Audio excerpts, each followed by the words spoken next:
Take care of daddy and mommy all by yourself. If you defy me, I'll divorce you and demand alimony. Do you really think such an outrageous demand will fly? I was flabbergasted as I looked at Roy. He stood there boldly, grinning at me. He must think I'll give in to his demands. Indeed, I've been accommodating in the past, thinking it was best for my in-laws. Regardless of Roy, I thought they were good people.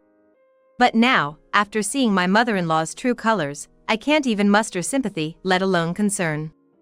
I smiled at Roy. All right then, let's get a divorce. Don't say I didn't warn you. Talking back to your husband like that, you're not cut out to be a wife. Good riddance. Choosing your job over my parents, unbelievable. Oh, my apologies. Exactly. Even if I lost my job, I'd put my parents first. I'm not heartless like you. Roy's proud declaration. Then why didn't he take time off now? Instead of pushing it onto me, he should just take a break and help his parents.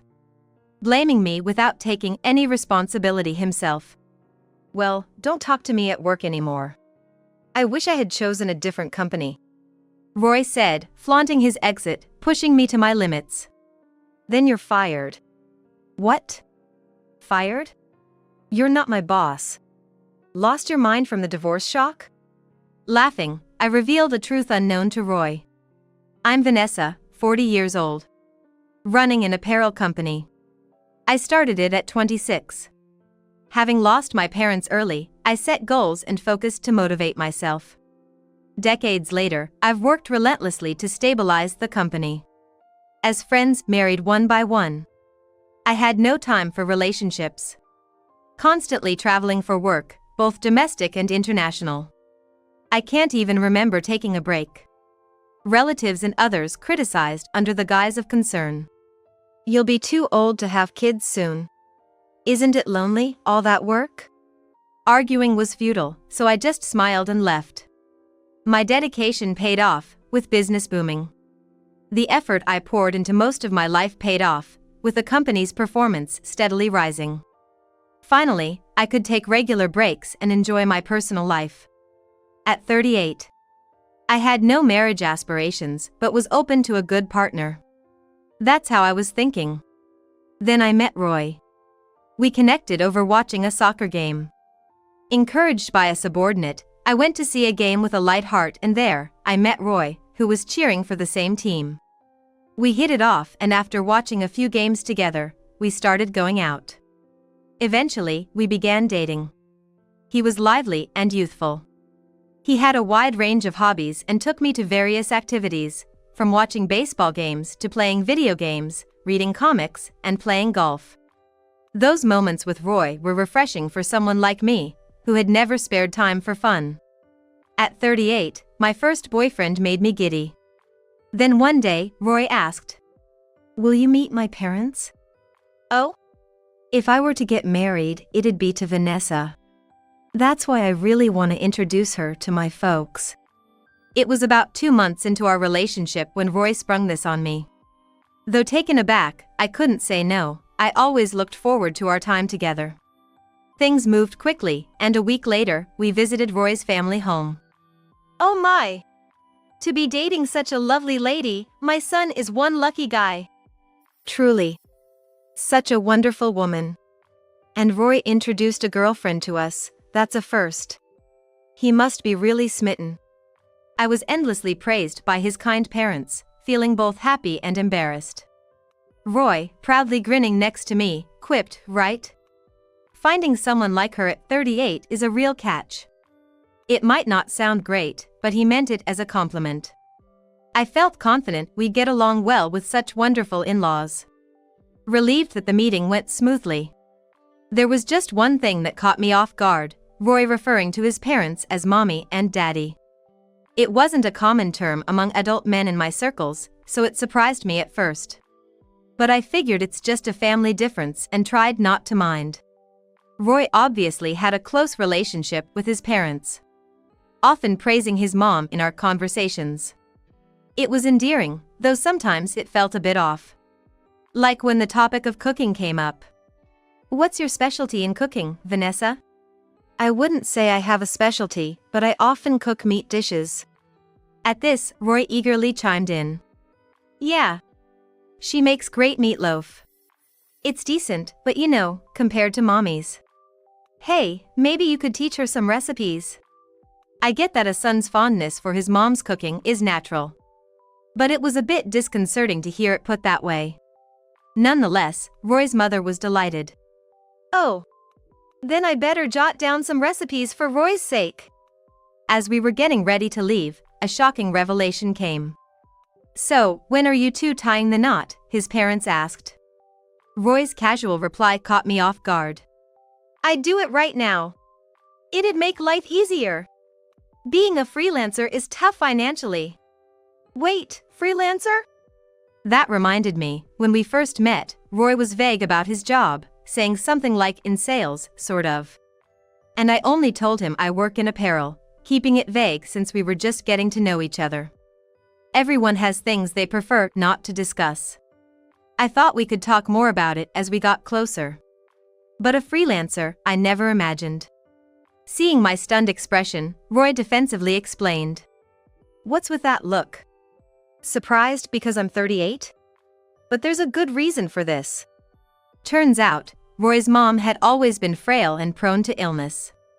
2 years ago, his dad became ill and needed care.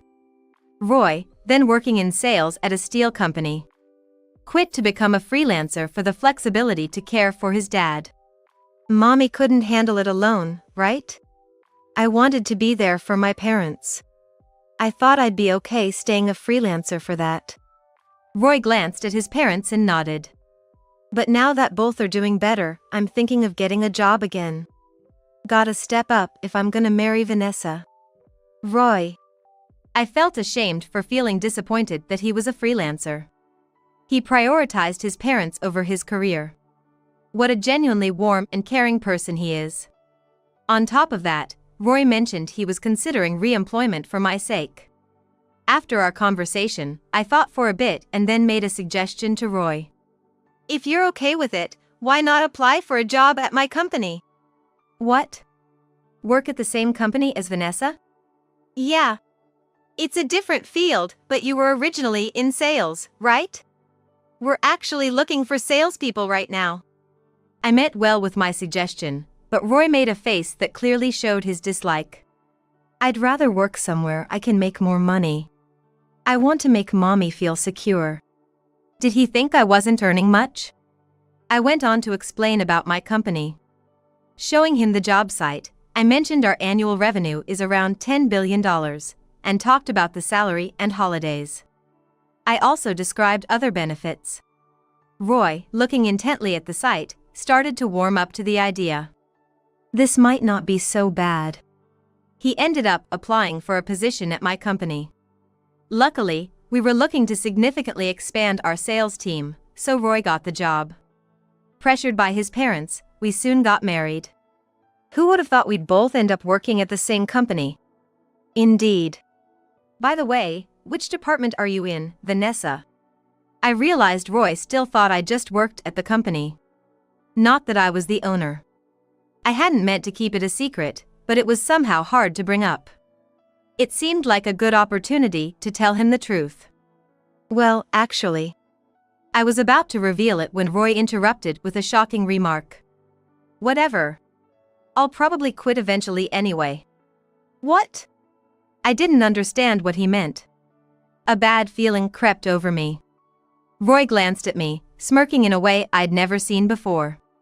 It made me shudder. What? Got a problem? No, it's not that. What do you mean? I'm not planning to quit my job. Oh, you mean if we have kids? But my company offers maternity and paternity leave. Kids are out of the question. Mommy and Daddy are already a handful. Mommy and Daddy? I tilted my head in confusion, and Roy mimicked my gesture mockingly. My parents. Didn't I tell you? They need care. Your father? But you said he's been doing better lately. That's why you are reemployed, right?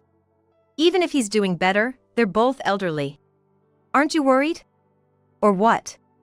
As a wife, are you planning to shirk that duty?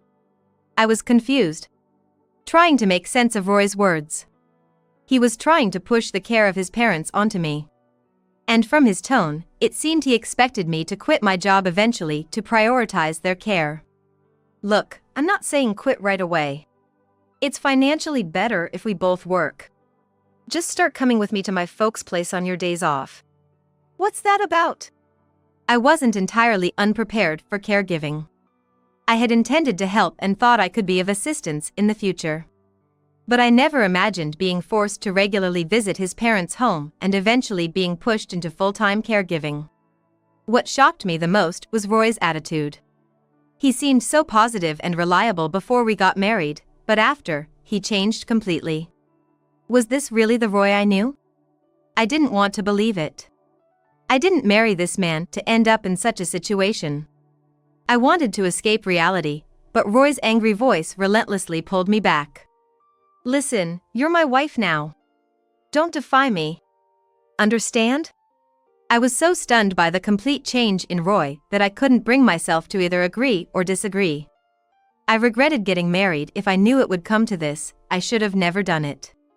The thought of divorce immediately came to mind. Society might frown upon a quick divorce. But the idea of spending more time with someone I disliked seemed like a waste of time. I prepared the divorce papers right away. The problem was the reason for the divorce and Roy's parents. The reason for divorce could be worked around. I can involve a lawyer. But Roy's parents were a more significant concern. As Roy demanded, we visited his parents' house every weekend. I didn't look forward to these visits as Roy's treatment of me was rough. But his parents seemed genuinely pleased every time. I'm sorry you have to spend your days off like this. No, it's fine. You're busy with work, Vanessa, and we do feel bad. But Roy is our only son, and having you here feels like our daughter has come to visit. Seeing his mother tearing up with joy, I couldn't possibly dismiss her when she said such things. Every time I visited, his mother would prepare my favorite sweets and her consideration was palpable. Despite not wanting to be controlled by Roy, I couldn't bring myself to mention divorce, seeing how happy it made his mother. 2 months into our marriage, Roy and I started visiting his parents separately. Due to conflicting schedules. Initially, I adjusted my schedule to fit Roy's.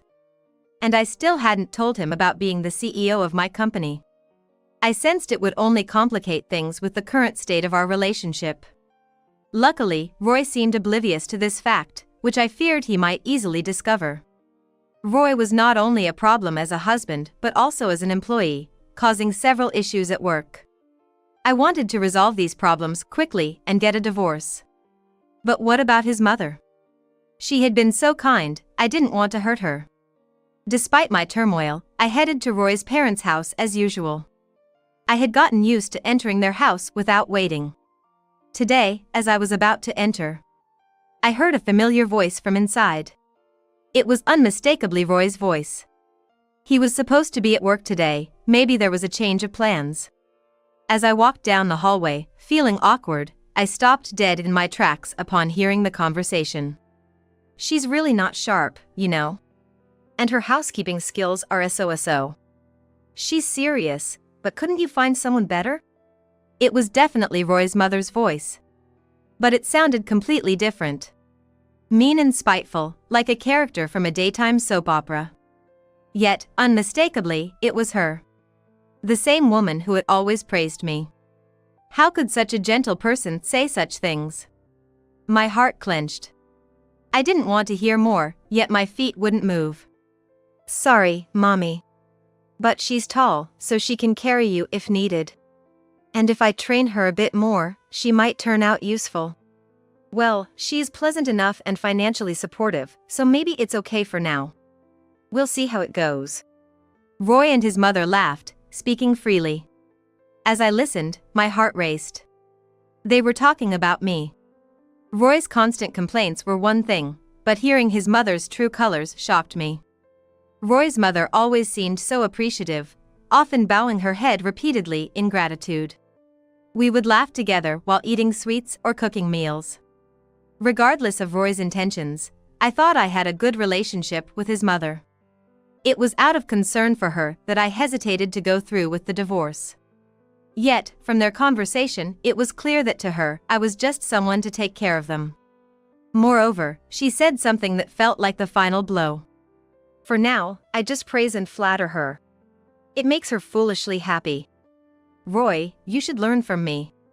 Hearing those words, I left Roy's parents' house as if fleeing. Later, after calming myself down, I contacted Roy's parents and Roy. I'm too busy to meet or talk for a while. I'll contact you again when things settle down. I ignored the multiple calls from both Roy's house and Roy himself. The voicemail recorded Roy's angry voice. Do you think it's okay to inconvenience mommy like this? Apologize to her directly, right now. You have no right to refuse. As if I would comply with such demands. Of course, I ignored it. At work, I made sure to avoid Roy and stayed at a hotel after work. In the meantime, I steadily prepared for the divorce. Then, one day, Roy found me at work where he had been lying in wait. Hey, Vanessa!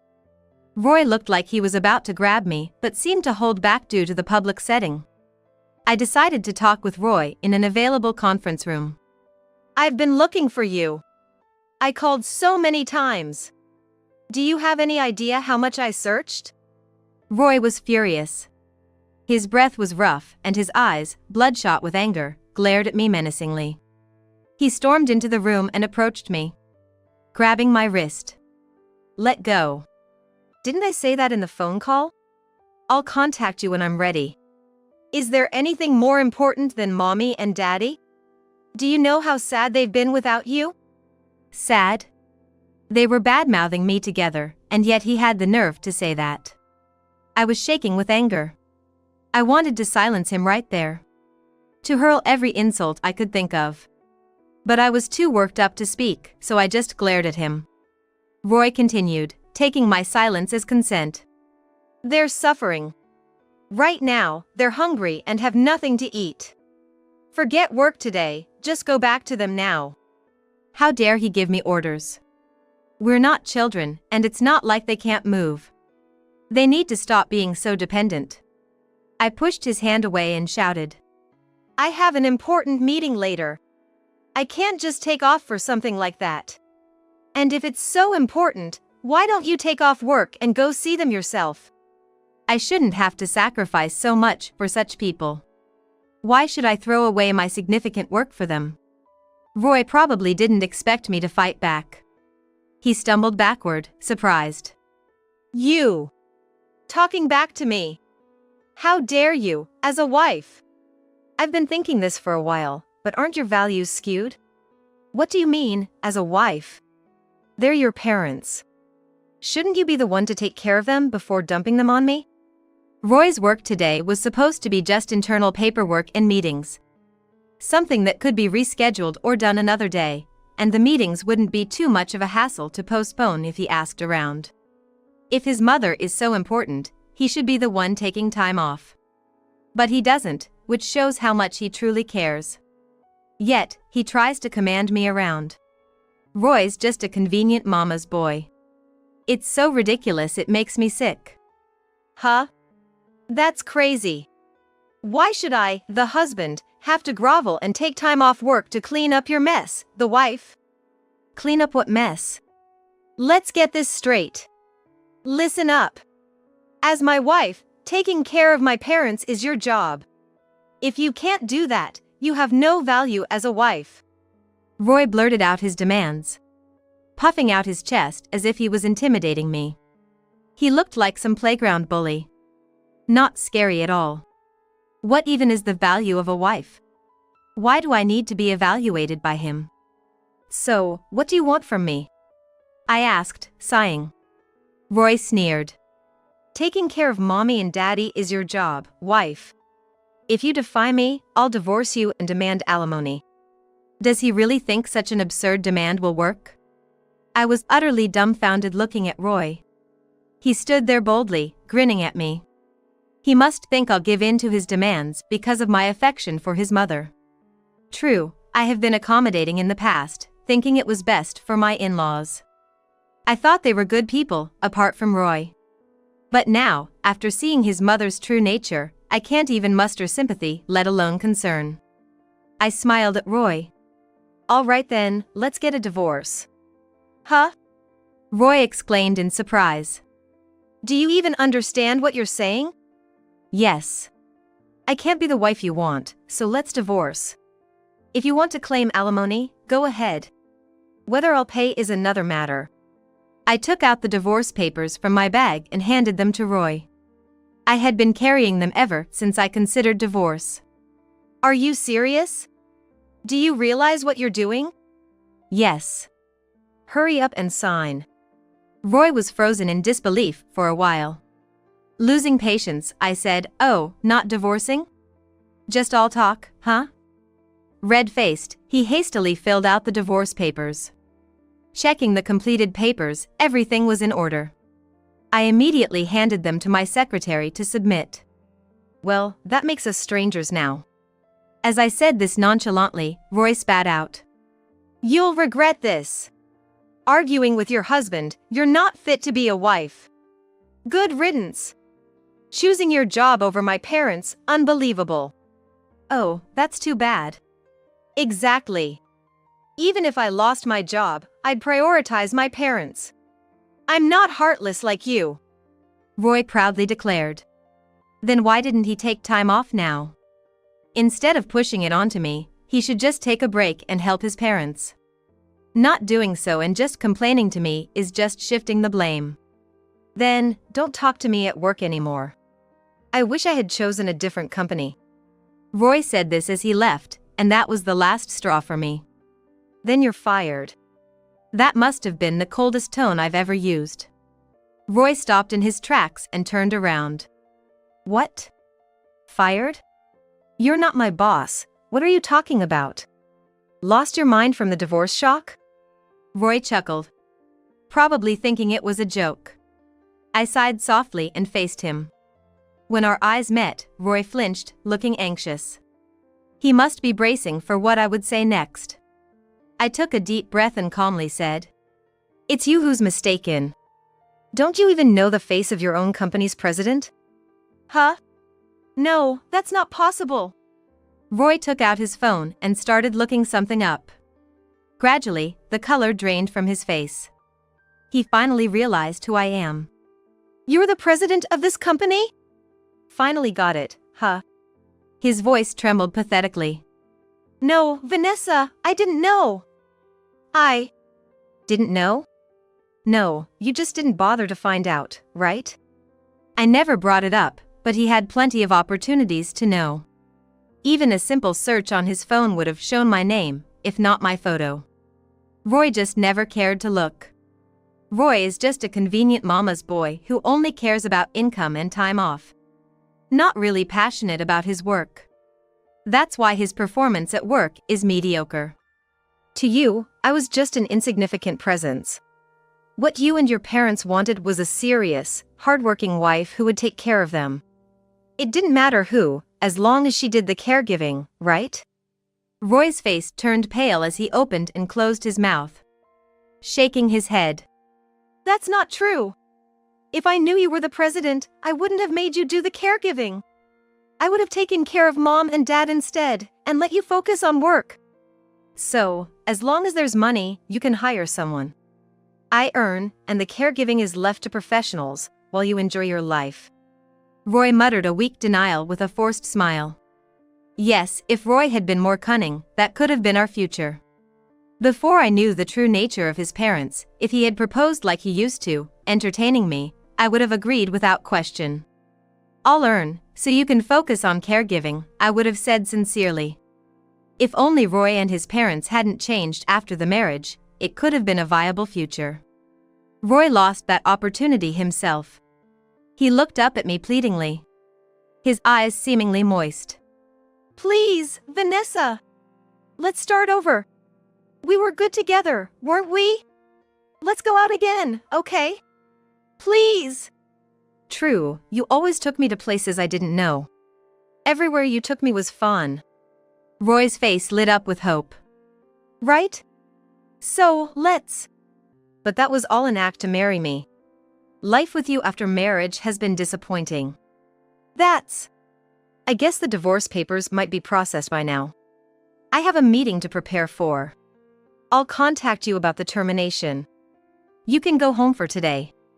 I gathered my things, waved at Roy casually, and reached for the door.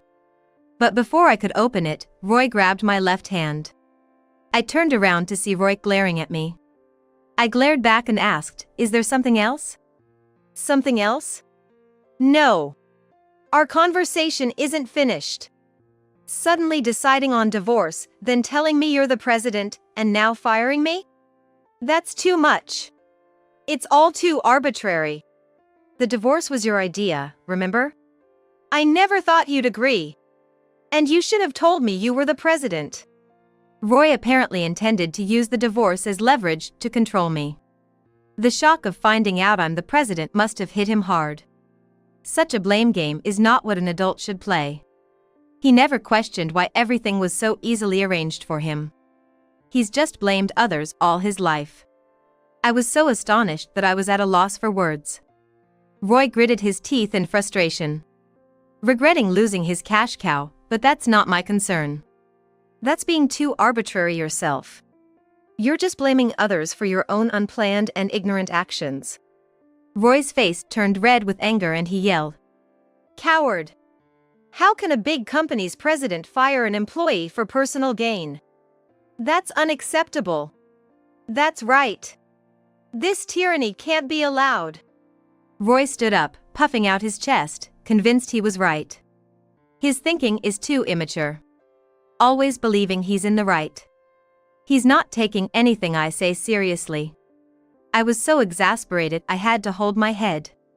Seeing this, Roy smiled, thinking he'd won. "See? I hit the mark. Should I take this public?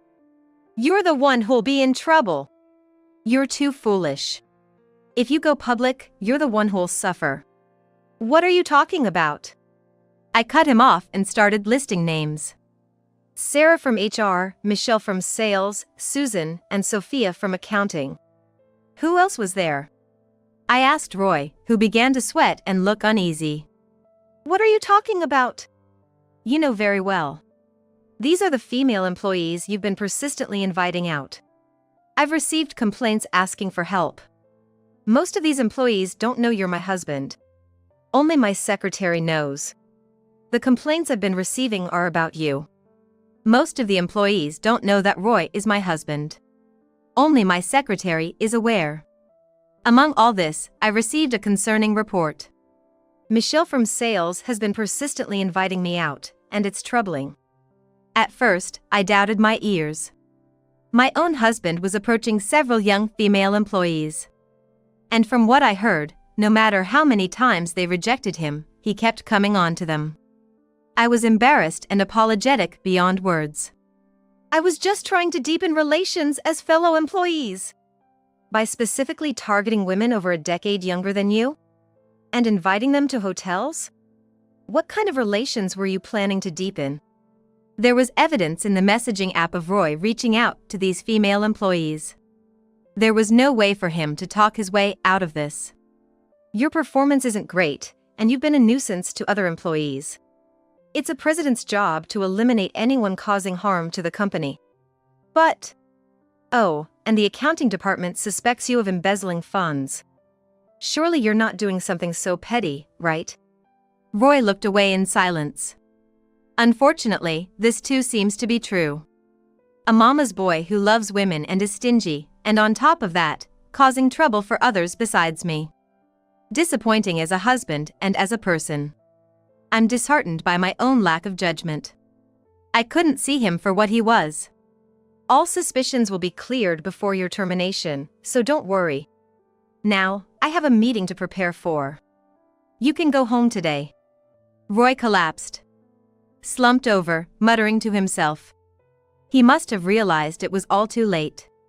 I left him there and exited the room. Later, investigations confirmed all suspicions about Roy. He apologized to the female employees and then resigned voluntarily. Roy, now unemployed, returned to live with his parents. Later, he tried to start working again as a freelancer, but something unexpected happened. His father needed care, and his mother had been managing. Thanks to that, Roy only had to help out occasionally.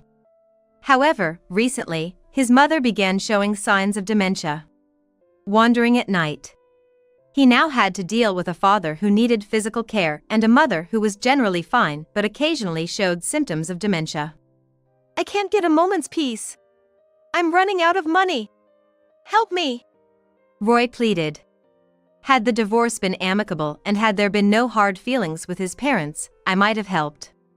But they looked down on me as just a caregiver. There's no room for sympathy. I'm sorry, but I can't help.